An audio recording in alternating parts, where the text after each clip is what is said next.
इज़ा दआकुम lima युहयीकुम सदक़ल्लाहु मौलाना अल-अलीयुल अज़ीज़। इन्नल्लाह व मलाइकतहु युसल्लूना Alan नबी या अय्युहल्लज़ीना आमनू सल्लू अलैहि व सल्लिमू तस्लीमा।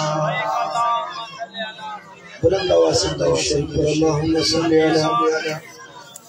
सय्यिदिना व सय्यिदिना व मौलाना व मुर्शिदना व मुल्हिमना व मौलाना व मलजाना हबीबिना मुहम्मद व अला आलिहि व अस्हाबिहि व अज़वाजिहि व औलादिहि व इत्रतिहि व अहलि बैतिहि अजमईन। ट्रेन जो आवाज़ बधाई से यो दिल्ली तो घणो दिनों ते इस मामूली लगे सफा बंद न कर बेस घटाई थोड़ो हल्को प्रेशर मुझा प्यारा दोस्तों बुजुर्गों ऐं भाई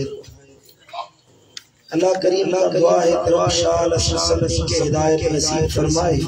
आमीन। महबूबन करीमन जी सच्ची मोहब्बत नसीब फरमाए महबूबन जी मोहब्बत में जियारे मोहब्बत में शर्म मौत नसीब फरमाए। अल्लाह करीम का दुआ है तजानी महफिल सजाई मोहतरम फुला नबी खुशकी सदस भाईर शकील अहमद शाहज़ेब मौलवी इमरान हुसैन साहब। अल्लाह का दुआ है अल्लाह उनके दुनिया आखिरत की नेमतों से माला माल फरमाए। असीं जेकी दिन महफिल में शरीक जासी अल्लाह असा सभी जे दिल जे मुरादों के पूरा फरमाए। उठ आवाज ठाई मानन की समझ में आवाज ए मुझे गलो ने वधिक वई केडी सेटिंग रखे जी न तो ठई विंदा सी असा भई ठई विंदा सी सुभान अल्लाह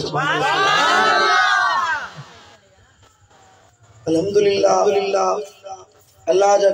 करोड़ एहसान जे मालिक रब असा के मदीने वाले साईं जे मिलाद मल्हाइण वारी जमात में शामिल फरमाए। को मानू पंजे पुट जमण ते खुश थींदो आ को माल मिलण ते खुश थींदो आ को नौकरी मिलण ते खुश थींदो आ को घर ठाहिण ते खुश थींदो आ को केड़ी ने खुशी मल्हाए को केड़ी ने खुशी मल्हाए। अल्हम्दुलिल्लाह सुन्नी मदीने वाले साईं जे अचण ते खुश हूंदा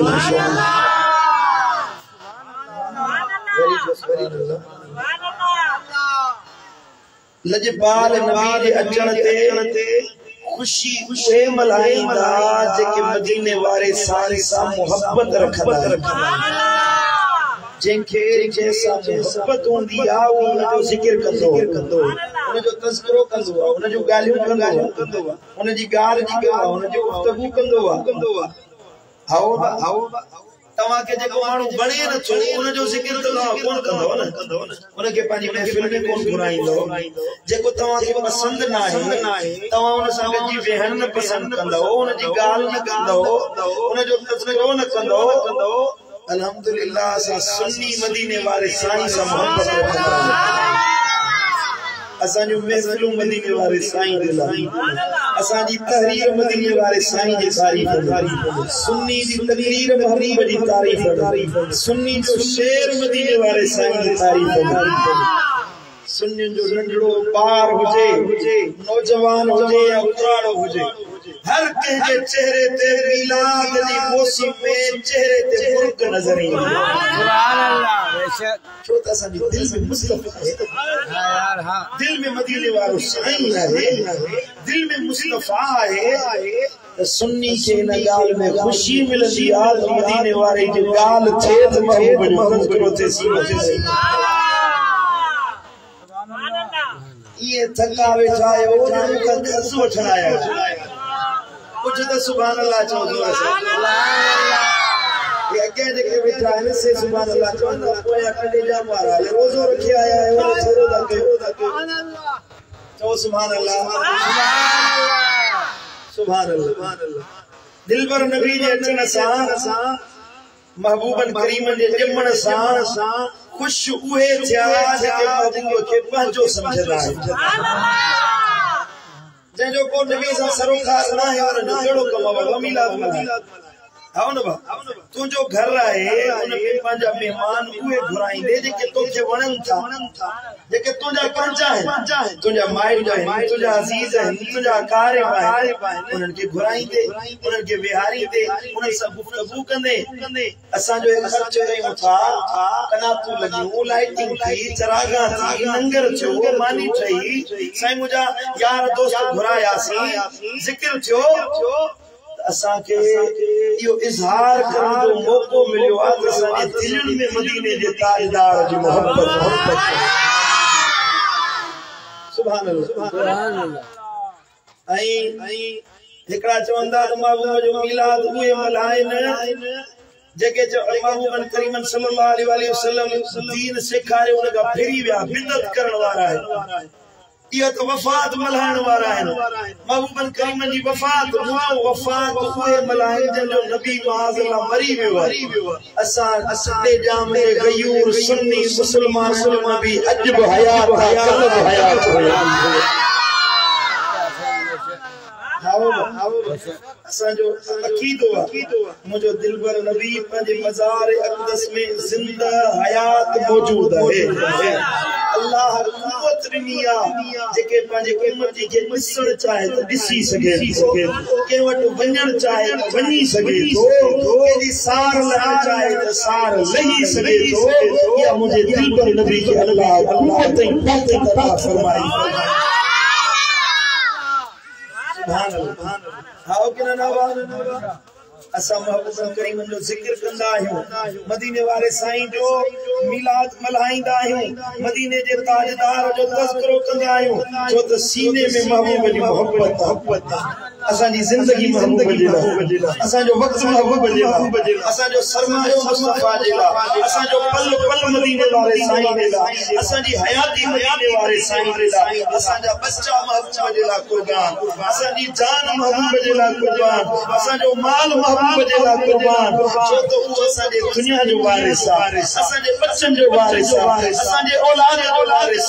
असा जे घर बार जो वारिस असा जी दुनिया जो तो वारिस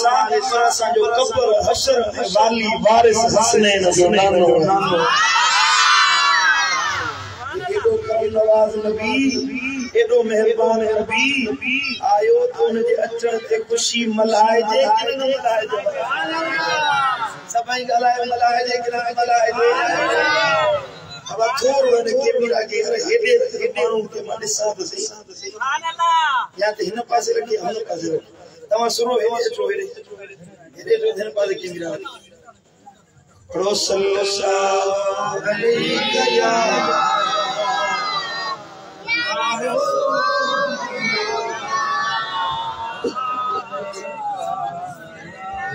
बुलंद आवाज़ से पढ़ो सल्लल्लाहु अलैहि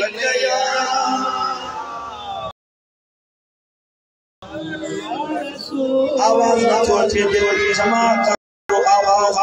नहीं मोहब्बत से पढ़ो सल्लल्लाहु अलैहि या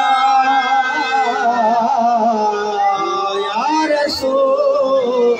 अल्लाह मुझे खुशी मशरी वाले दिल से फरमायो त अच्छी वियो रंगड़ो रचियो अच्छी वियो रंगड़ो रचियो आयो नबी सरसार अल्लाह कंदो बेड़ा सफिस जापा अच्छी वियो रंगड़ो रचियो रंगड़ो रचियो आयो नबी सरसार अल्लाह कंदो बेड़ा सफिस जापा मोमिन था मिलाद मल्हाइन मोमिन था मिलाद मल्हाइन गॾिजी नबीअ जो नातो गाइन जरा दिल न था करे सुभान अल्लाह नबी जी वाखान हले दिल खोले चो सुभान अल्लाह चलो मुझो वेठो पियो सुभान अल्लाह तव्हांजी नथी वेठी ऐ मोमिन था मिलाद मल्हाइन गॾिजी नबी जू नातूं ठाहिन आयो अचुन जो ठार अल्लाह कंदो बेड़ा सभिनि जा कची चलायो जीवियो अंगड़ो रचीवियो हथ मथे खणी चो अंगड़ो रचीवियो आयो नबी सरदार अल्लाह कंदो बेड़ा सभिनि जा है रबीउल अव्वल माहू चारो बारी हवारो बारू भलारो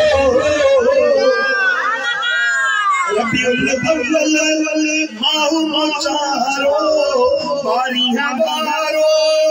नीहू भलारो सुनो सुमरवार सुनो सुमरवार अल्लाह कंदो बेड़ा सभिनि जा पार चो चो जीरो जीरो जीरो जीरो जीरो बेड़ा कंदो सभिनि जा पार नबी जने पैदा थियो तो सोने हबीब जो नालो बदन हुयो उतनो छनो हुयो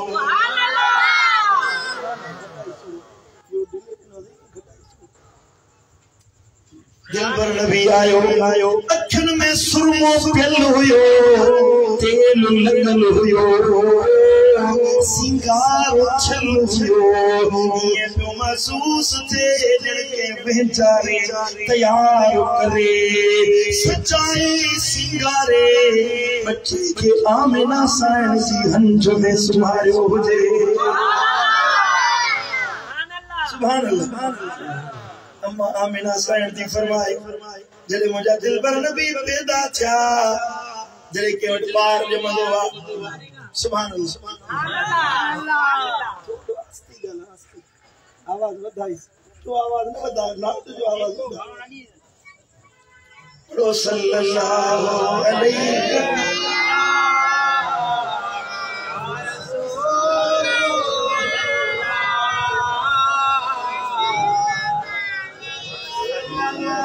सुजाग बैठा है बाबा तकरीर वणे दी ले कोंदी वणे ये गाल वणे थी पई तो पो मां हल्ला तो जल्दी तो मां जान छडाया सुभान अल्लाह सईदा आमिना साईं जी फरमाए मानन के जने बार जमंदो वा पुट जमंदो वा मानो चंदो तबा ये बच्चो मुजो मां जेड़ो वा पीउ जेड़ो वा बस तू बुधाईंदा हेडो सोनो वा हेडो हसीना दुनिया सा तशबीह शिंगार बाबा चंद जेड़ो सोनो वा हेडो हसीना हेडो महजबिया पर जने आमिना साईं जे हंज में मुजो अजपाल नबी आयो अम्मा तो तो रहमतुल लिल आलमीन नबी तुझी हंज में आयो तो किए दिठो साईं जी फरमाए तेरे महबूब पैदा थो ये लगो को इंसान नाहे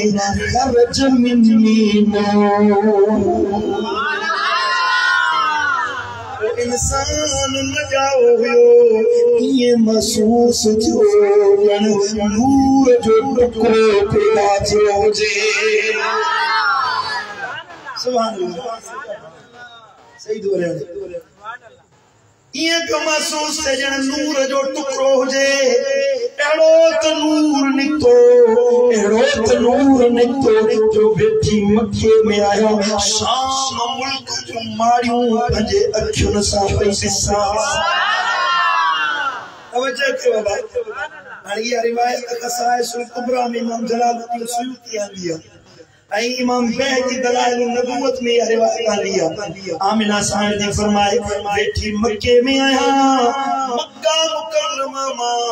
बसरा जे मुल्क में जेके उठन जे किचन में गानियों पे लहियो से भले अखिन सा ॾिसी रही हुयसि। अजब है अज जो मौलवी चवे तो नबी के भित जे परे पासे जी खबर ना हैरत आ न चवे तो नबी के माज़अल्लाह पुठे पासे जी खबर ना है पोया केरा अरे नबी त परे जी गाला नबी जी अम्मा जो हाला जो बेटी मक्के में आ मुल्क दिसे पई जे मां जो ये शाना खुदा त मुझे दिल पर नबी जी निगाहन जो कमाल के आला सुभान अल्लाह। मैं बुधायो ता मलाइका बिठा है ना हां कुरान जो कसम है कुरान के मलाइका बिठा है ये कुरान के मलाइका बिठा है किरामन कातिबीन कुरान जो फरमाए तमा जे कुरान के मलाइका बिठा है ये जो को सजे कुल्ले ते मलाइका बैठो आ तमा जो नेकियों को लिखे ये जो को खबे तो कुल्ले ते मलाइका बैठो आ ओ तमा जा गुनाह लिखंदो आ तमा सुभान अल्लाह चो ये सजे पासे वारो मलाइका तमा जो नेकियों लिखण शुरू कर सुभान अल्लाह। मलाइका बैठा है कसम दो खुदा जो खुदा मलाइका बैठा दो मता टंडे ला यार जो मोले बिठो जे पूछा के जो टंडे जाम जा टंडे जाम जा पर टंडे ला यार वाला मठी जो हैदराबाद जी करे खुटन दे मुजी मातरी जा मठी जो कसम दे पूछा के और मलाइका बिठा दो न मलाइका कौन बिठा है के मलाइका न बिठो पर नबी दी अम्मा दी फरमाए मुपरे अखिन सा बिठो अचानक आसमान जा तारा जण लही मुझे घर जे सहन में पहुंचा है खौफ महसूस हो दुख महसूस हो हे चालना अल्लाह वक्त मुझे घर में सहन में हेडा तारा किथा आया है डप पियो थे आवाज आयो आमिना दिलगीर न थी परेशान न थी ये तारा ना है ये आसमान जा मलाइका है जे आसमान का नहीं क्योंकि मुबारक आया है आमिना मुबारक थी तो तुझे घर में खातमुल अंबिया नबी आयो है सुभान अल्लाह सुभान अल्लाह। सईदा आमिना साहिब ने फरमाए जे जो मुझो दिल पर नबी जाओ तमु डिठो तब दे कद वारियो फटिन अखिन वारियो हसीन महजबी कुछ औरत मुझे घर में दाखिल थियो अतो करे मक्के में ये मायूं बिठियो हुयो अमा के रायो किथा आयो छो आयो आमिना साहिब के दिल चवनो आमिना असी जन्नत जो हूरूं आयो यार थका बैठा है तो मौलवी हुए साईं साहब मौलवी तकरीर करे जी बाबा इल्म सीखो इल्म पिरायो इल्म का सिवा कुछ ना है तो परिया एडो मवाली बैठो जो हां मौलवी साहब सच्चो ही इल्म का सिवा कुछ ना है आने तमी अले इल्म दा समझो अले चिल्म दा समझो खबर ना है सुजाग बैठा है टने ला टने जा मारो सुभान अल्लाह। आमिना साहिब दी फरमाए मुड़ी ठोकर जिनो अखिन वारियों खूबसूरत चेहरे वारियों दिखे कद वारियों हसीन औरतों आयो मुझो तो छो आयो केर आयो चवण लगियो तसी तो के मुबारक आयो ओ आमिना इन जे करे आयो जो तो के बुधायो त अची लो अज रंगड़ो अची लो आयो नबी सरदार अल्लाह कंदो बेड़ा सभिन जा उम्मत चाचा बख्त भलारा पोहरो नबी जा नीह मनारा हणो नबी जा नियम नारा लंदो सभिन जी सार ओ लंदो सभिन जी सार अल्लाह कंदो बेड़ा सभिन जा पार गजी चो अची वियो आखिर ताईं के बैठायो गजी नाथ चढ़ायो अज सभई मसीने वाले साईं जा सना पान चो अची वियो रंगेड़ो अची वियो आयो नबी सरदार अल्लाह कंदो बेड़ा सभिन जा पार सुभान अल्लाह सल्लल्लाहु अलैहि या रसूल अल्लाह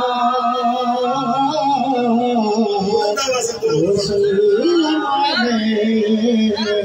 या हबीब अल्लाह सल्लल्लाहु अलैहि या रसूल अल्लाह सल्लल्लाहु अलैका या हबीब अल्लाह सुभान अल्लाह सईदा आमिना साईं जी फरमाए तो जमण जी गाल लिखी आमिना जी फरमाए अन्ना महबूब मुझे बतन में हुआ सुभान अल्लाह अन्ना पेट में हुआ साईं जी फरमाए तमा हलंदी हुयस मक्के जा पत्थर कपहे वांगुर नरम थी वेंदा हुया जेके मक्के पाक विया आहिनि उमरो करे आया आहिनि जेके ना हो विया अल्लाह तव्हां सभिनी खे इहा सआदत नसीब कंदो आमीन चो आमीन महबूब जे मीलाद ते सदके सभई हली मदीनो ॾिसंदासीं इंशाअल्लाह मक्के जी ज़मीन पुटो वॾी सख़्त आहे एकड़ो उमरो कयो न एड़ो पेरन में सूर पवंदो जो सवा लाही करे छॾींदो पेरन में सूर पवंदो ऐं पेरन में दर्द थींदो आहे संगलाख धरती आहे सख्त ज़मीन आहे उते बार बार हलण तकलीफ़ दा है आमिना साईं जी फरमाए जदा पुर मुझे बतन में मुझो शहजादो मुहम्मदुर रसूलुल्लाह सल्लल्लाहु अलैहि वसल्लम त उन वक्त का वठी जमण ताईं विलादत ताईं मिलाद ताईं मां हलंदी हुयसि पेरन में तकलीफ़ न ईंदी हुई ज़मीन नरम थी वेंदी हुई के पत्थर जे भर मां गुजरा के जबल जे भर मां गुजरा पहाड़न मां दरख्तन मां जबलन मां आवाज ईंदो हुयो ओ आमिना ओ नबी जी अम्मा तो ते सलाम हुजे जॾहिं खूह ते पाणी भरण वेंदी हुई साईं जी फरमाए खूह में डोल हूंदो हुयो रस्सी सां छिके पाणी कढणो पवंदो हुयो डोल ते छिकण जी जरूरत न पवंदी हुई पानी खूह में ॿाहिरि निकिरी ईंदो हुयो कपन ते पहुचंदो हुयो आराम सां मटन में पानी भरे वठंदी हुयसि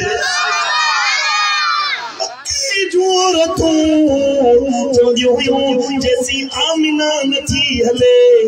तैसी पानी भरण न वेंदियूंसीं आमिना हलंदी साफ पानी भरींदी यूं मक्के जो औरतूं पोइ हलंदियूं हुयूं छो त पानी जो रसो हथनि में तकलीफ़ पइजी वञे अम्मा आमिना थी हले त बिना मुशक्क़त जे पानी मक्कन में भरजी थो वञे सुभान अल्लाह हज़रत सैयदना अब्दुल मुतल्लिब के माण्हू चयो त तुंहिंजी नूंहं आमिना साईं जॾहिं अरबन में फौतगी थींदी हुई त औरत खे सालनि साल सोग कराईंदा हुआ इस्लाम अचे रवाज खत्म कयो सिर्फ 3 महीना 10 ॾींहं या 4 महीना 10 ॾींहं इद्दत में बिहारे सोग कराइबो बस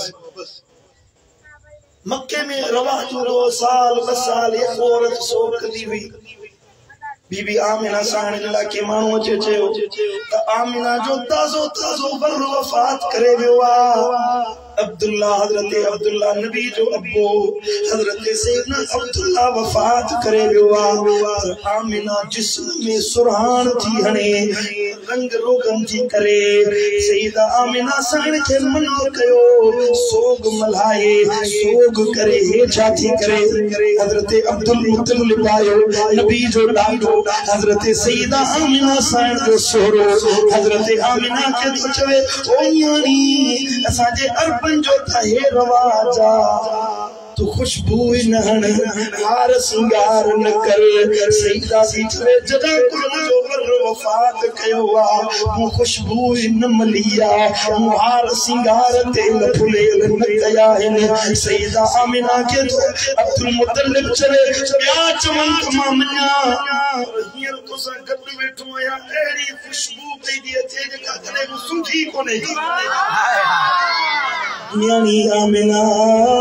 ये खुशबू कितना थी अचे सैयदा आमिना थी फरमाए पने जाम वारो बुझो मुझी अम्मा आमिना थी फरमाए ओ अब्दुल मुत्तलिब जदा कुर मुझे पेट में मुझो शहजादा आया तदा कुर मु खुशबू तन लगाइया फरमा दिसा थी मुझी जिंदगी तब्दील थी गई है अजीब मखलूक पंहिंजे अखियुनि सां थी ॾिसां के माण्हू अचनि था जेके अॼु न ॾिठा हुयनि नूरी शुक्लनि वारा अचे मुबारक ॾींदा आहिनि चवंदा आहिनि आमिना तुंहिंजे बदन में नबीअनि जो सरदार आयो अब्दुल मुत्तलिब जदा कुर्बत ने घर में शहजादो आयो मु खुशबू नहिया एक कुदरती सुरहान मुझे जिस्म में आईया मुझे चेहरे में निखार अची विया ये माही जाने ना आयो ये मुझे बच्चे मोहम्मद मुस्तफा जो कमाल है नारे तकबीर नारे रिसालत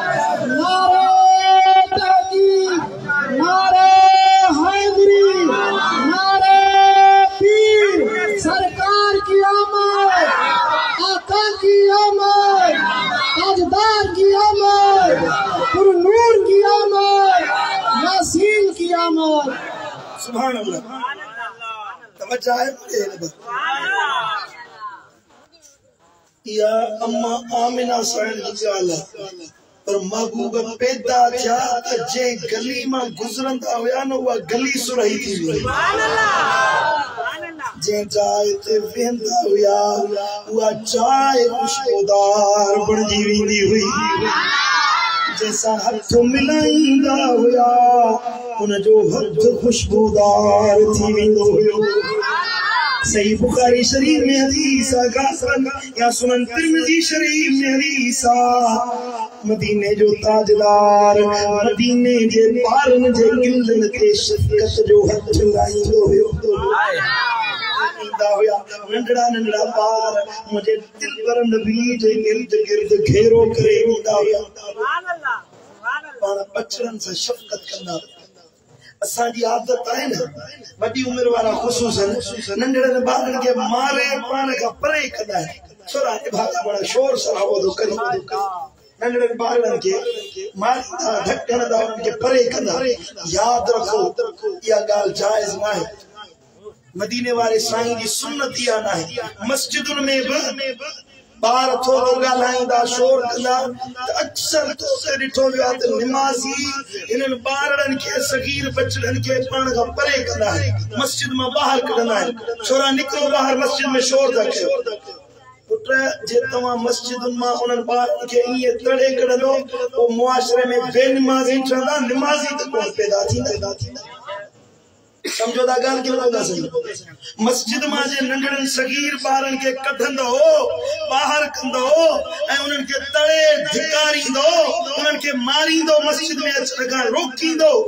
तो नमाज़ी कोन थींदा उहे तो मस्जिद का नफरत कंदा मां तुर्की में वियुस, मलेशिया में वियुस, हर मस्जिद में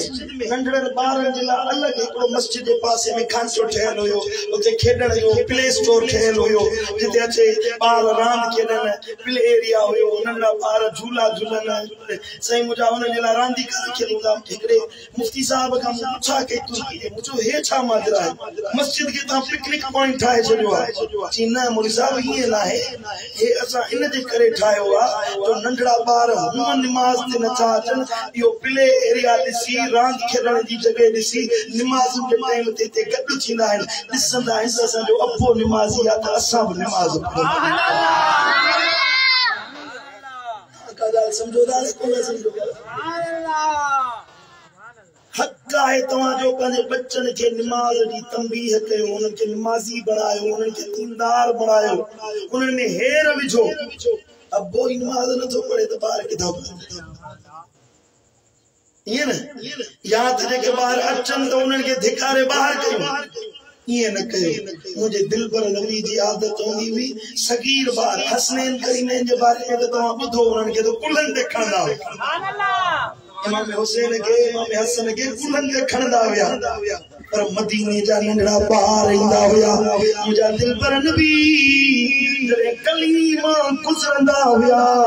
नंढड़नि ॿारनि खे रांदि खेॾंदे ॾिसंदा हुआ, उन्हनि सां कची मदीने जी गली में मिटी ते वेही रहंदा हुआ। हीअं गिल ते हथ लाईंदा, उन्हनि जे गिलनि ते हथ लाईंदा हुआ। साहबी चवंदा जॾहिं उहे ॿार घरनि में ईंदा हुआ त उन्हनि मां सुराण ईंदी हुई, उन्हनि जे गिलनि मां ख़ुशबू ईंदी हुई। असां महसूस कंदा हुआसीं त हिन बचड़े खे रहमत लिल आलमीन नबीअ हथ लाथो आहे। वरी जो सुभान अल्लाह। मुझे जिस्म मां पघर निकिरे त अचे, बदबू अचे, बदी न वेंची न त पंहिंजी ज़ाल सुम्हण न ॾे पाण लॻे, बदी ॾंदण न ॾे त वात में बदबू पैदा थी वञे, मथे में वॾी वेंचू न त जूं पइजी वञे, जिस्म के मल माटू न त जिस्म में मल पैदा थी वञे, हिते मिट्टी ॼमी वञे। इंसान जो जिस्म इहो आहे, पर मुझे आका जो जिस्म अदहर कंडे जाम वारो लजपाल नबी जो पाक जिस्म गर्रो खां मिट्टी का पाक हुयो, उन में मुश्क ऐं अंबर खां वधीक सुरहाण ईंदी हुई। ये पघर बंदो हुयो त पघर मां खुशबू ईंदी हुई। हिकिड़ी साहबिया हुई, अर्ज़ कयो या रसूल अल्लाह, असांजे खानदान में रवाज आहे त बचड़नि खे जॾहिं न्याणी परणाईंदा आहियूं उन्हनि खे तोहफ़े में अतुर ॾींदियूं आहिनि। अतुर न्याणी खे अतुर ॾींदा आहियूं। मुंहिंजा महबूब तुंहिंजे पघर खां वधीक ॿियो को अतुर त कोन्हे को। शीशी खणी आई आहे, मुंहिंजा महबूब इहो पंहिंजो पघर हिन में भरे ॾियो। नबी सोने काठी खई आहे, इन पंहिंजी बाह मुबारक तां वो थोरो पघर लाहे चंद कतरा उन शीशी में विझी भरे उन न्याणी खे ॾिना। वो घर खणी आई, चवे थी जॾहिं असांखे ख़ुशबू जी ज़रूरत पवंदी हुई उनजो ढको लाहींदा हुआसीं, असांजो घर मुअत्तर थी वेंदो हुयो। घर सन में ख़ुशबू, गली में ख़ुशबू, असांजो पंहिंजो ॻोठ मुअत्तर थी वेंदो हुयो। नबी जे पघर में एॾी सुभान सुभान अल्लाह। मुझे मुर्शिद माफी वाले दिलबर से सुभान अल्लाह दुरूद पढ़ बुधाया है सल्लल्लाहु अलैहि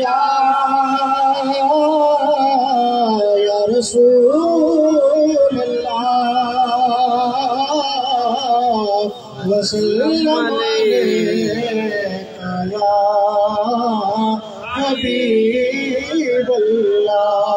ले आयो रब जो हबीब पुकार थी वया, आयो रब जो हबीब पुकार थी वया, खुलिया उम्मत जा नसीब बेड़ा पार थी वया। ऐ खुलिया उम्मत जा नसीब मेरा पार थी वया अम्मा मिना जो घर सारो मक्के जो शहर दरियों दीवारों अंदर जादे काने की नजर एड़ी सुभान अल्लाह दे यार मान कौन कर सुभान अल्लाह और एक पुछया बैठा है उसे बचो सुभान अल्लाह ओ अम्मा मिना जो घर सारो मक्के जो शहर दरियों दीवारों अंदर जादे काने की नजर आयो तने जो तबीब महकार थी गया खुलिया उम्मत जा नसीब मेरा पार थी वया थियो नूर जो ज़ुहूर किथे को नसूर थियो नूर जो ज़ुहूर किथे को नसूर थिया दर्द कुलई दूर खुशों कयूं हर थिया दर्द कुलई दूर खुशों कयूं हर चयो हर के गरीब तकरार थी वया खुलिया उम्मत जा नसीब मेरा पार थी वया ओ कई दिल बरसाया ईद मिली साथ सईद रब हमीद मजीद इन्नी नेमत जनबीद थी वई बहारावरी तबार थी वया खुलिया उम्मत जा नसीब मेरा पार थी वया आयो रब जो हबीब उपकार थी वया सुभान अल्लाह एड़े नबी दे अचण जो खुशू कजन किन न कजन वा दिल सा जवाब नो कजन या कजन खुशी वो कंदो जेको मोमिन हो जेको ईमान वारो हो खुशी उन के महसूस की अल्लाह ने कुरान फरमाया अन्नबियु औला बिल मुमिनीन नबी सुनो मोमिनन के उन जी जानन का अधिक महबूब है सुभान अल्लाह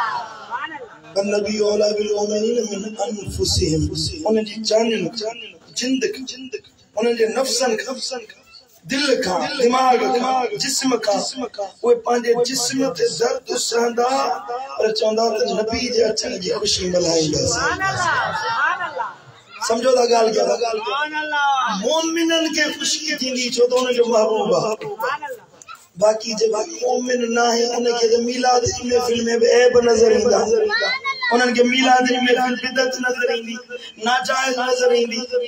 अब ना जाए इत्त किया तू धात सही थोरो असा के समझा अल्लाह करे तो के गाल समझ में अचे इन मिलाद दी महफिल में अब है कुरान पढ़ियो वियो हदीस पढ़ी वई नबी दी नात पढ़ी वई नबी जो फरमान बुधायो वियो इते तमा अल्लाह जो जिक्र कयो नबी जे मथा दुरूद पढ़ियो तमा अल्लाह जो जिक्र कयो इते से मेरा नंगर बा न से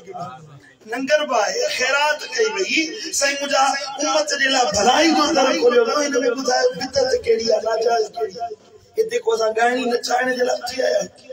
इते को सा गायनो वठी आयो जो तबलो ही बेड बाजो बजाए तो आई इते गायन वजाण तो इते तो कुरान तो मिलाद की महफिल में तो मानन के नेकी दी गाल बुधना कांदी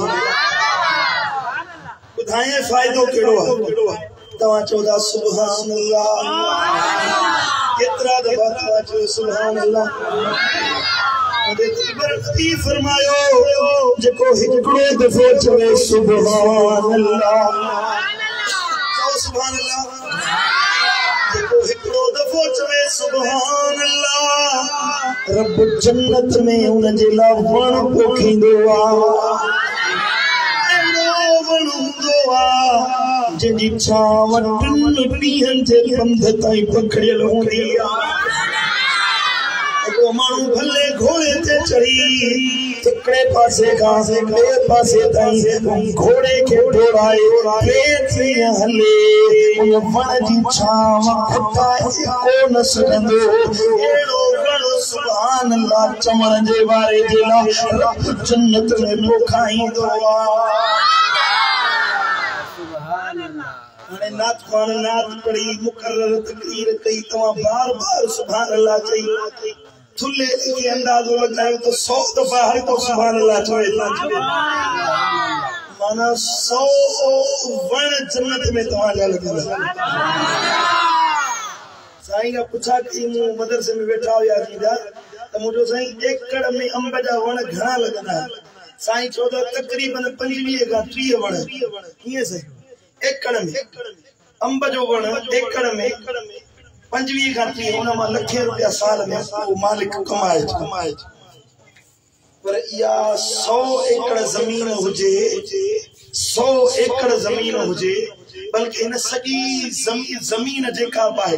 इन ते तवा जो फसल हुजे या जेतरी कमाई निकरे 100 सालन से कमायो पर जन्नत में मुझे दिलबर नबी फरमायो नंदन रखण जी जगह मिले नंदन रखण नंदन ॾिठो अथव न नंदन रखण जी जगह मिले तो उन नंदन रखण जी जाइ ते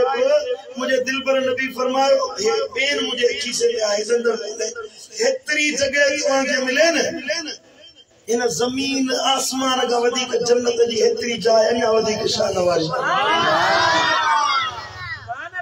इते फुट ते भायर विड़ा सगा भायर बापू मरे पोप भाई विड़ा पवंदा असांजे पासे चंगा भला पढ़ियल लिखियल आलिम मौलवी एकड़े भाव दीवार खड़ाई अध इंच या 2 इंच अल्लाह गलत न चवराए 2 इंच 3 इंच सिर उन दी दीवार जी बे भाव जे घर में लई साईं रोड ते पई दाढ़ियन वारा भाई वड़ी पे ओ पाड़े वारा हेदा होदा चढ़ाड़ा 3 इंच दे वड़ी या मिलकियत जदे भाई पैसा कोन अठ अज यो तू मालिक आई कल ने जा ब्या वारिस होया सुभाणे तू मरने ने जा वारिस ब्या बणजी एटंडे जाम में लखे एकड़ जमीन आयो से पासे में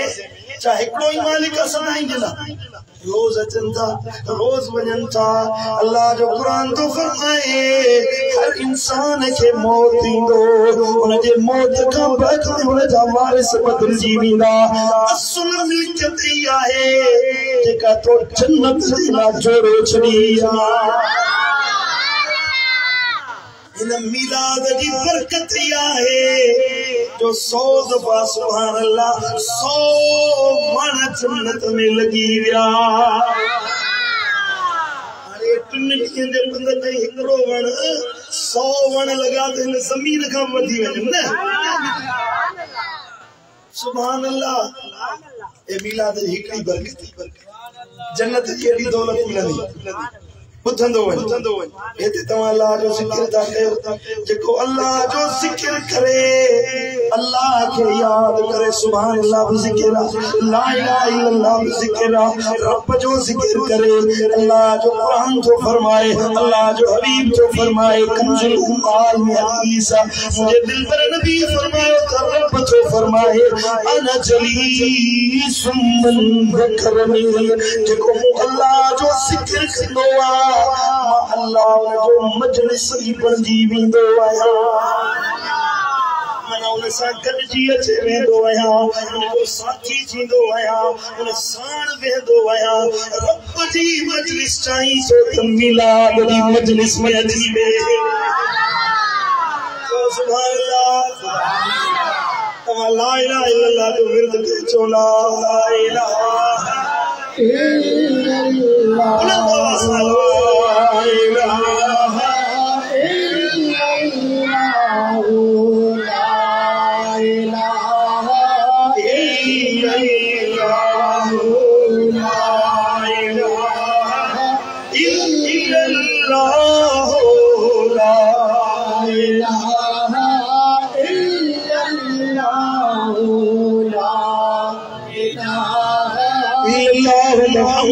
रसूलुल्लाह सल्लल्लाहु अलैहि वसल्लम मदीने वाले साईं फरमायो जेको हिकड़ो दफो चवे ला इलाहा इल्लल्लाह, हिकड़ो दफो चवे सुभान अल्लाह, हिकड़ो दफो चवे अल्हम्दुलिल्लाह, हिकड़ो दफो चवे अल्लाहु अकबर, अल्लाह रब्बुल इज्जत हिक दफो सुभान अल्लाह चवण सा ला इलाहा इल्लल्लाह चवण सा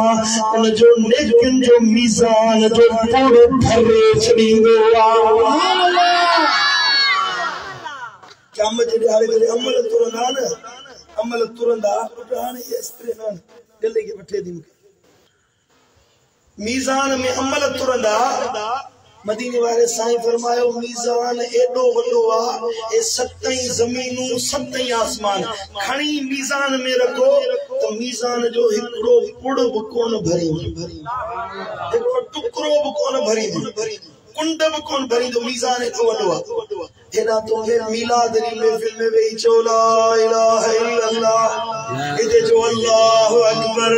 इते जो अल्हम्दुलिल्लाह, तो जो सुभान अल्लाह, हिक दफो सुभान अल्लाह चई ओ मीज़ान जेके सत ज़मीन सत आसमान भरे कोन सजा यो थो मिलाद में सुभान अल्लाह चवण मीज़ान के नेकिन सां भरे छॾींदो। सुभान अल्लाह जेको टे दफा चवे ला इलाहा इल्लल्लाह, घणा दफा चओ ला इलाहा इल्लल्लाह, ला इलाहा इल्लल्लाह, ला इलाहा इल्लल्लाह मुहम्मदुर रसूलुल्लाह सल्लल्लाहु अलैहि वसल्लम जेको टे दफा यो कलिमो भरे अल्लाह जा 4000 कबीरा गुनाह बख्शे माफ करे छॾींदो आहे। घणा 4000 से कबीरा गुनाह वड्डा गुनाह नंढा सगीरा वड्डा गुनाह कबीरा गुनाह रब बख्शे माफ करे छॾींदो। अब हिते तव्हां जन्नत भी हासिल कई गुनाह भी बख्शजी विया। मिलाद जी महफिल में हाणे ॿुधायो इन दौलत का जेको तोखे रोके वो तुझो सजण चइबो या दुश्मन चइबो? कुरान मथे ते तो रखा है सच्ची ॿुधा, सच्ची इहो जेको तोखे मिलाद में वञण खां रोके तो तुझो सजण या दुश्मन? अंदाज़ो लगायो हिकड़ो तुझो कारोबार हले थो उनमें तोखे फायदो थे दिहाड़ी तू लख रुपया कमाई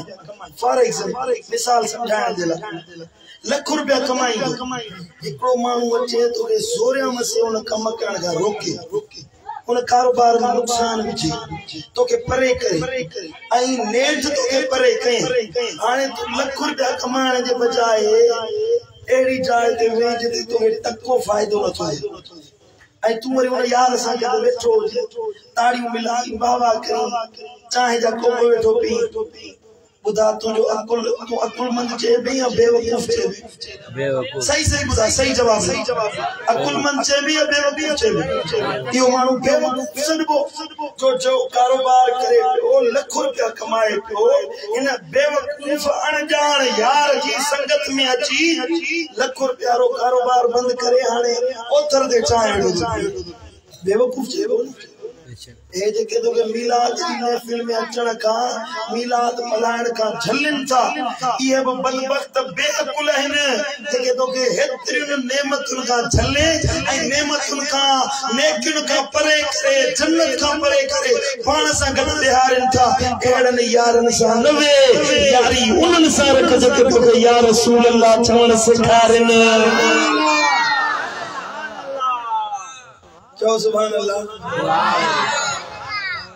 सुभान अल्लाह। खबर पई न जिक्र जी महफिल आहे पढ़ो सल्लल्लाहु अलैहि या रसूल अल्लाह वसल्लम अलैका या हबीब अल्लाह सल्लल्लाहु अलैहि या या रसूल अल्लाह यो फायदो दीन दी महफिल में अचण सां तव्हां दीन सिखियो आहे मदीने वारे साईं फरमायो के आलिम जे साम्हूं वेही तव्हां हिकिड़ो दीन जो मसलो सिखो केतिरो अबा हिकिड़ो मसलो होॾां को आबिद 100 साल ताईं इबादत करे 100 सालनि ताईं बंदगी करे होॾां के आलिम जे साम्हूं वेही गोॾा खोड़े हिकिड़ो दीन जो मसलो सिखो अल्लाह तव्हांखे 100 सालनि जी इबादत जो अजर ऐं सवाब अता फरमाईंदो हिकिड़ो मसलो न 10 मसला तव्हां इंशाअल्लाह हितां सिखी वेंदो दीन जूं ॻाल्हियूं सिखी वेंदो तव्हां महफ़िलुनि में 12 रबीउल अव्वल या 3 रबीउल अव्वल ताईं ईअं न रोज़ महफ़िल अने जाम में रोज़ महफ़िल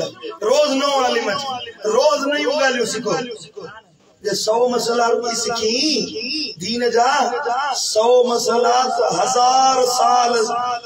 इबादत जो अजर ऐं सवाब 1000 न 1000 100 रुपया 100 करता घणा दे 10000 10,000 सालन जी इबादत जो सवाब हिन हिकड़े रबीउल अव्वल जे महीने वरी जो सुभान अल्लाह इन में खैरात कई वई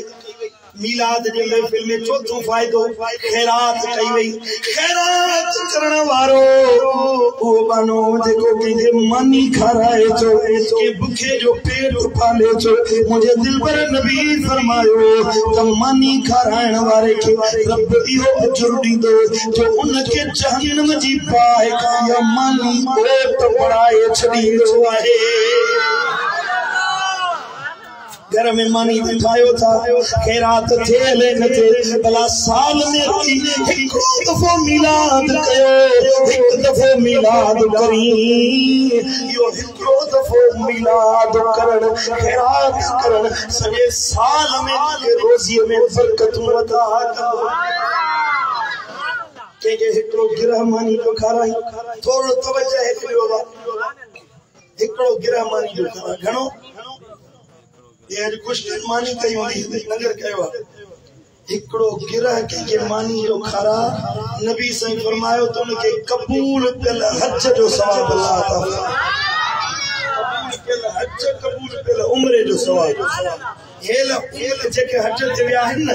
सरकारी हज 9,55,000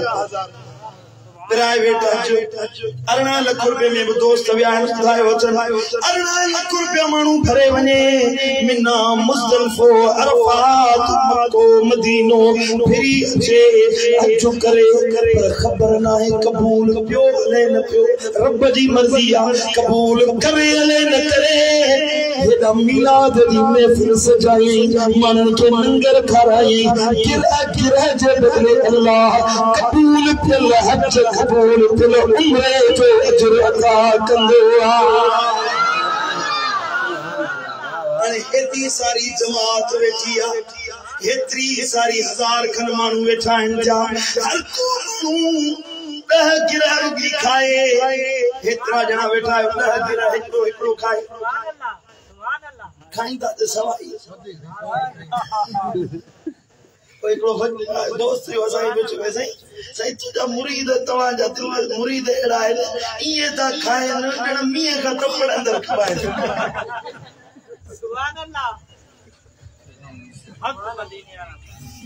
सुभान अल्लाह असांजो हाल इहो 10 गिरह ॿधूं 10 गिरह 10 गिरह हिकिड़ो माण्हू खाए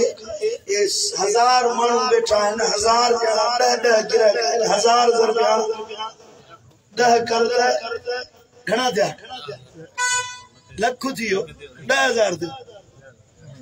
10,000 हजन जो सवाब इन हिकड़ी महफिल में मिलाद कराइण वारनि खे रब अञा ज़ोर सां जो सुभान अल्लाह मिलाद करायो बिरादरी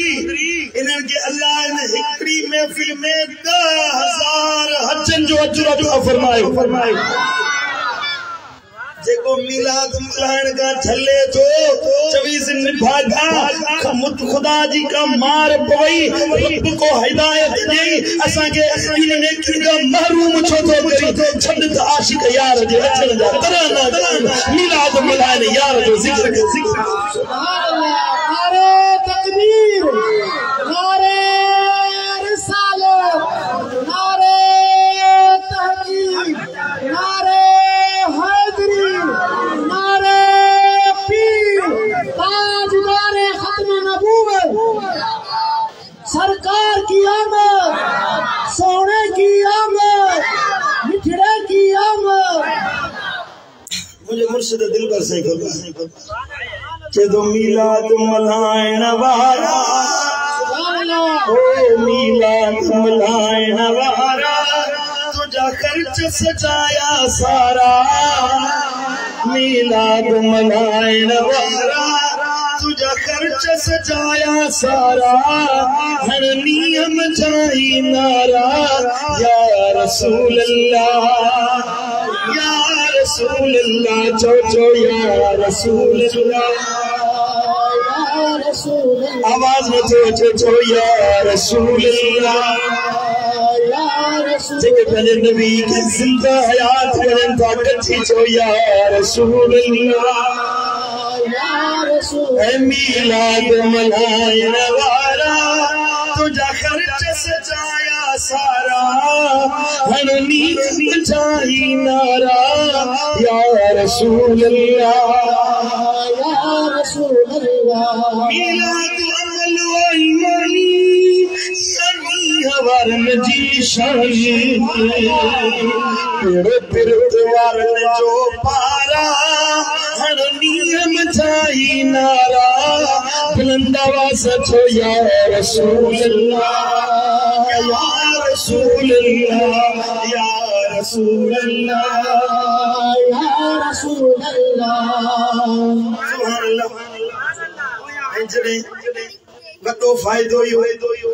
जॾहिं माण्हू ज़िक्र मुस्तफ़ा कंदो आहे जॾहिं यार जी ॻाल्हि कंदो आहे जॾहिं मदीने वारे साईं जो ज़िक्र थींदो आहे त मोहब्बत वारे जे दिल में मोहब्बत जी चंग दुखी पवंदी आहे जी मोहब्बत थी पवंदी आहे मोहब्बत राज़ी थी पवंदी दिल चवंदी आहे मदीने वारे साईं जो ज़िक्र हले यार जी ॻाल्हि हले महबूब जो तज़किरो हले रात गुज़री वञे वक्त खत्म थी वञे हयाती हली वञे शाल महबूब जो ज़िक्र हलंदो रहे कन ठरंदा हरबी सच्ची ॿुधायो नबी जो ज़िक्र हले तो ॻाल्हि वणे थी हले कोन थी वणे दिल से जवाब या रसूल अल्लाह चवण सां दिल ठरे थी जंहिंजी दिल ठरे थी सोच में से बड़े माने सां अल्लाह मदीनो ॾेखारी सुभान अल्लाह मदीने वाली साईं इन मिलाद मल्हाइण जे वारनि जे करे मिलाद जी महफिल जे सदके दिल में मोहब्बत मुस्तफा उजागर थी थे मदीने वाले साईं फरमायो जेको मुंह नबी सां मोहब्बत रखे वो क़यामत जे ॾिहाड़े मूंसां हीअं मिलत जन्नत में कमु दाख़िल कयो वेंदो सुभान अल्लाह केड़ा केड़ा नबी सां जन्नत में वञण चाहींदा वाला तो नबी सां दिल मदीने वाले साईं सां मोहब्बत जे महबूब सां मोहब्बत रखी उनके मदीने वाले साईं जो साथ नसीब थी जंहिंखे मोहब्बत ना है ना वो पंहिंजी तबीयत में तब्दीली पैदा करे ईमान वारो सदायूं मुसलमान सदायूं वरी नबी सां मोहब्बत न रखूं या केड़ी ईमानदारी ऐं मोहब्बत जो उसूल आहे सिंधी में चवंदा आहिनि यार वणंदो आहे त यार जो पार बि वणंदो यार बन जाओ तो यार जो हार बन दो यार जी गाल बुलाया जिक्र बन दो तो यार जो अमल बन दो जैसा मोहब्बत थी दिया दिल चाही दिया एड़ो कम कया जे में मुझे महबूब राजी थे मुझे मुतवज्जे थे मुझे नींद खणे मुझे निहारे मुझे दिसे मुझे खुश थे मुझे राजी थे एड़ो कम कया जे में मुझे महबूब मुके दिसे खुश थे जे मदीने वाले साईं सा मोहब्बत है ए टंडे जाम जा कयूर सुन्नी मुसलमानों जे नबी सा मोहब्बत है तो दिल पर नबी के राजी करने वाला अमल करे देखा तुझो चापो इन में तुझी जिंदगी की भलाई में तुझी हयाती जो सिंगार इन गाल में तपजे दिल पर नबी सल्लल्लाहु अलैहि पर जे को नबी ते काम इनो ते अमल करे लेखा अल्लाह जो कुरान चादर फरमा दुरूद पढ़ो तो बुधाया सल्लल्लाहु या रसूल अल्लाह वसल्लम अलैका या हबीब या अय्युहल्लज़ीना आमनु इस्तजीबू लिल्लाहि व लिर्रसूल ए ईमान वारो ए मोमिनो कन्न उगे खड़ा कयो जेके ईमान वारा है कुरान जो मुखातब कुरान के मन्नण वारन ले आहे ईमान वारन जे लया जेके मोमिन है से मुतवज्जे जो ए ईमान वारो इस्तजीबू लिल्लाहि व लिर्रसूल अल्लाह और जे रसूल जो चयो मन्यो ईमान वारो अल्लाह जो चयो मनो मदीने वाले साईं जो चयो मनो इज़ा दाकुम लिमा युहीकुम आके अल्लाह जो रसूल जदे सदे जबे को कम चवे तो चयो मनो जो इन में ताजी हयात आहे ताजी जिंदगी भलाई सुभान अल्लाह नबी न तो चाहे तो जो उम्मती मुश्किल में पड़े याद रखो मैंने या मारो जो दिल पर नबी न तो चाहे तो मुझे उम्मती दर्द में पवे दुख में पवे गम में पवे मुझे महबूब ते गमटार सुभान अल्लाह मिस्कीन जो मददगारा यतीम जो यारा मुझे साईं ता अलियन जो आधारा दिलन जो दिलदारा ये जो ठारा अखिन जो नूरा मुझे दिल पर नबी चाहे चाहे मुझे हर उम्मती जन्नत जो साहिब बने अल्लाह जो कुरान तो फरमाए नबी जो चयो मनो तेरे तवा के सडे को हुक्म दे अमल कयो इनमें तवा जे ला जिंदगी दी भलाई आहे सुभान अल्लाह मतलब यो आदि नबी दी बेफरमानी करे उन जी जिंदगी बर्बाद जको नबी दे हुक्म दी पैरवी न करे नबी जो हुक्म भने उन जी जिंदगी ना है भली कणी करोड़न जो मालिक हुजे भली खणी परागो ते हलण वारो हुजे भली खणी लखे एकड़ जमीन हुजे हजारे मण से मुजा उन जा अंब जा लहन उन जो फल फ्रूट लहे भली खणी जायदादुन जो मालिक हुजे मुल्क गैर मुल्क में उन जी जायदाद हुजे जिंदगी जी भलाई उन के न मिली आ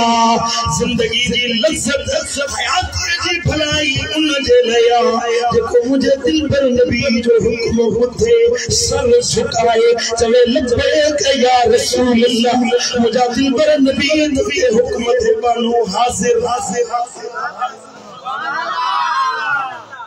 समझ में ते दिगाल करो दिए हाने बुधो नबी चालो चले मुझे दिल पर नबी फरमाए तो टंडे जाम वारो नमाज पढ़ो सुभान अल्लाह मुझे दिल पर नबी फरमाए तो पंज वक्त तवाते नमाज फर्ज कई वैया जे मोमिन आयो जे नबी सा मोहब्बत रखण वाला आयो तो नमाज पढ़ो सुभान अल्लाह जेको नमाज न थो पढ़े कुरान फरमायो अकीमुस्सलात वला तकूनु मिनल मुशरिकीन नमाज कायम कयो मुशरिकन में जान थियो मुशरिकन जो कम नमाज छडींदा आहिन मोमिन कदे नमाज न छडींदो आहे पंज वक्त नमाज पढ़ंदो हबीब फरमायो जेको हिकड़ी नमाज जानी मानी छडे दी घणी नमाज घणी मुतवज्जी आयो दिलियूं हाजिर आहिन तवा सभनी जो आखिरी ता बुधायो दिलियूं हाजिर आहिन नबी जो फरमान ॿुधो साईं जन फरमायो जेको हिकड़ी नमाज जानी मानी छडे दे उनके 620 साल जहन्नम जी बाह में जलायो दे तारिकुल जमात मलऊन जेको जमात नमाज छडे दे उनते रब लानत कई है तारिकुल जमात यंजुरु इला समाई यलहु जदे जमात नमाज छडण वारो आसमान दे ॾिसंदो आ आसमान उनते लानत विझंदो आ तारिकुल जमात यमशी अलल अर्द तलहु बेनमाजी नमाज छडण वारो जमात मिलण वारो नाहे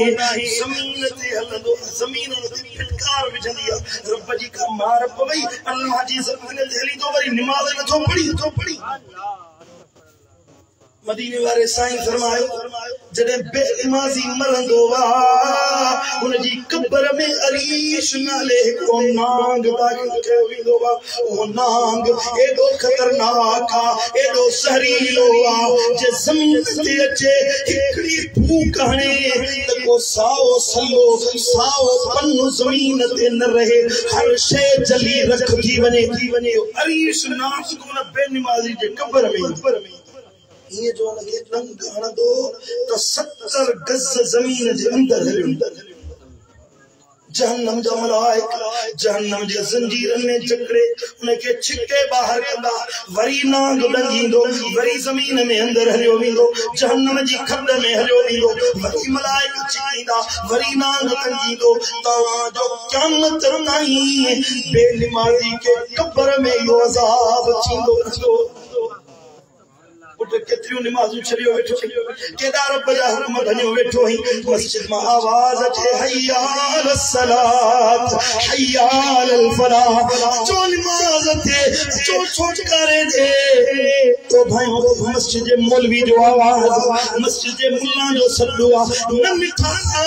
यो मौलवी न तो सदई यो दीन में 5 दफा अहकमुल हाकिमीन रब तो के तो सदे हलिया बाना रब जे तरत हलिया अच्छा तुझा दुख लाया तुझा गम लाया तुझा दर्द लाया कर्ज लाया मर्ज लाया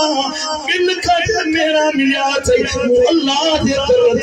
तुझा हर मुराद पूरी कया अचन कर्म तुम जो वा दर्द लाइन कम अल्लाह जो है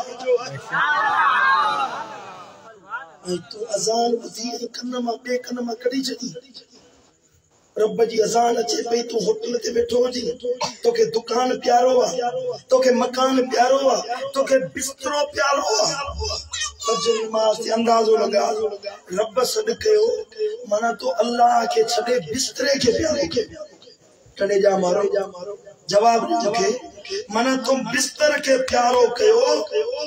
आयो तो अल्लाह दे हुक्म के छडे दी यो तोके जुगाए जो आज वायदो करते इंशाअल्लाह 5 वक्त बा जमात नमाज पढ़ना पढ़ भी कि न कौन पढ़ दिल से जवाब दे नबी फरमाए दाढ़ी रखो सुभान अल्लाह ये दाढ़ी मुझे नबी दी सुन्नत छायबा सुन्नत एड़ी सुन्नत जो हर वक्त अजर मिलंदो सुभान अल्लाह नमाज है तवज्जो नमाज जो अजर नमाज जे टाइम फजर नमाज बरकत फजर नमाज पढ़ी सवाब मिलियो बाहर निकलने नमाज जो इहो जो मिलियो सो मिलियो मस्जिद में जेसतानी बैठो होंदे अजर रोजो जैसी तो यत सही तेसतानी सवाब रमजान गुजरी वियो रोजो खत्म हियर तो बेरोजा तो बेदान ये दाढ़ी आ ना ए तो सा गद बीठी जैसी जेरो आई तेसी न जो अजर मलाइक तुझे ला लिखंदा सुभान अल्लाह पर वडी गाल या तो मरंदो मानू नमाज खत्म रोजो खत्म ज़कात खत्म खैरात खत्म अमल खत्म सब खत्म ये दाढ़ी तो सा कब्र में कच्ची वरी जो सुभान अल्लाह दाढ़ी रख दाढ़ी तुझे चेहरे ते सोनी लगंदी जे दाढ़ी चेहरे जो हुस्न खत्म करे हा न तो दुनिया के सब का हसीन चेहरे मुझे दिलबर नबी मोहम्मद मुस्तफा जे चेहरे ते रब दाढ़ी न रखाए हा हाने सही शादी करासी माई तेरी दाढ़ी कूड़ा को शादी ते दाढ़ी वाले मानू सा शादी को न्याणी दे लगे दाढ़ी अतर कोने दाढ़ी अतर को मुंह ते कारण थोड़ी मिले दाढ़ी अतर सुन्नत मुस्तफा जी ऐ वे नौजवान जेके माइन ने चवण ते दाढ़ी दा कुराइन न मुझे हेफत या रन जे तुझी दाढ़ी उथले पटे दी व तो सा घर की हलाई या जगह उथले तुझी दाढ़ी के चली कैंची न अग्या हाली जो घर उठाई दी ओ मुल्क दिसंदा ओरी चेंदो साईं ज़ाल मुर्स में झेड़वा साईं माता जा तावीज लिखी दे माई माता जा जो तावीज तदे असर दो जड़े तुझी ज़ाल के नमाज पढ़ने जो शौक जारी ने तू पाण सुन्नत ते अमल कर समझी तो वाले को समझी नबी साईं फरमायो आ कूड़ न गालायो मुझे दिल पर नबी फरमायो गीबत न कयो मुझे दिल पर नबी फरमायो बे जो हक न खाओ मुझे साईं फरमायो जुल्म न कयो मुझे साईं फरमायो ज़्यादती न कयो मुझे दिल पर नबी फरमायो